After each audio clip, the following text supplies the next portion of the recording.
নমস্কাৰ বন্ধু বান্ধৱীসকল, মই মৰমী মোৰ ইউটিউব চেনেলটোলৈ আপোনালোক সকলোলৈকে স্বাগতম জনালোঁ আৰু লগতে ফেচবুক পেজটিলৈ। এয়া আমি আহিছোঁ এতিয়া দৈয়াং নদীৰ কিনাৰলৈ। আচলতে এইটো দৈয়াং নদীৰ সৰুপানী ঘাট আৰু সৰুপানী ঘাটৰ ওপৰৰ দলংখন এইখন, আৰু এইফালেই পাৰ হয় উৰিয়াম ঘাট যোৱা বা শিঙিমাৰী বৰবিল ইত্যাদিলৈ এই ঘাটটোৱেদি পাৰ হৈ ইপাৰলৈ যাব পাৰে।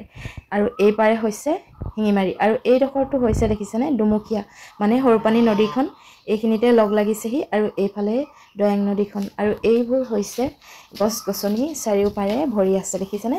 আমাৰ সুন্দৰ পৰিৱেশ, সুন্দৰ এটা নিৰ্জন ঠাই, আৰু নদীৰ কাষৰীয়া যিহেতু চাৰিওফালে এনেকৈ গছ গছনি, আৰু এইবোৰ স্কুলীয়া ল'ৰা ছোৱালী এনেকৈ পাৰ হৈ আহি আছে দেখিছেনে। এই ল'ৰা ছোৱালীসমূহ আচলতে ইংলিছ মিডিয়ামত পঢ়িছে, আৰু ইংলিছ মিডিয়াম স্কুলখন যিহেতু উৰিয়াম ঘাট নোপোৱাৰ আগত এখন আছে, আৰু উৰিয়াম ঘাটত কেইবাখনো ইংলিছ মিডিয়াম আছে।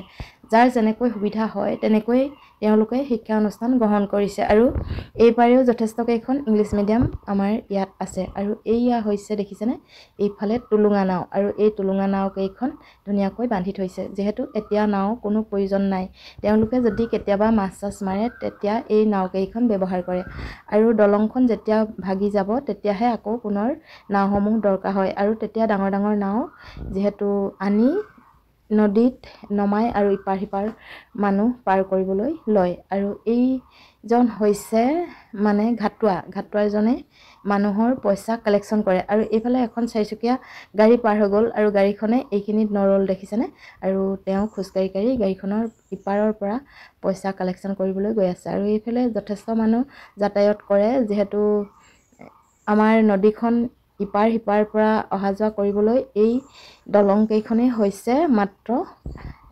যাতায়তী পথ। আৰু যদি দলংখনেদি অহা যোৱা কৰিব নোৱাৰিলেহেঁতেন নিশ্চয় যথেষ্ট অসুবিধা হ'লহেঁতেন। অকল এখন দলং বুলিয়ে নহয়, আমাৰ দৈয়াঙৰ ওপৰত প্ৰায় এইখিনিৰ পৰা গেলাবিললৈকে 5-6খনমান এনেকৈ বাঁহৰ দলং বনোৱা আছে। গতিকে পকী দলং কেতিয়া হ'ব আচলতে একো ভাবি পোৱা নাই। এইটো ঘাটত আচলতে পকী দলং হ'ব বুলি আমি বহু দিনৰ পৰাই শুনি আহিছোঁ, কিন্তু কেতিয়া দিব কি কৰিব সেইটো এতিয়ালৈকে সঠিক হোৱা নাই। আৰু আধাৰশিলা স্থাপনো কৰি থোৱা আছে বুলি ইতিমধ্যে গম পাইছোঁ, কিন্তু দলংখনহে কেতিয়া হ'ব কোনেও একো গম নাপায়। শেষত সকলোলৈকে ধন্যবাদ।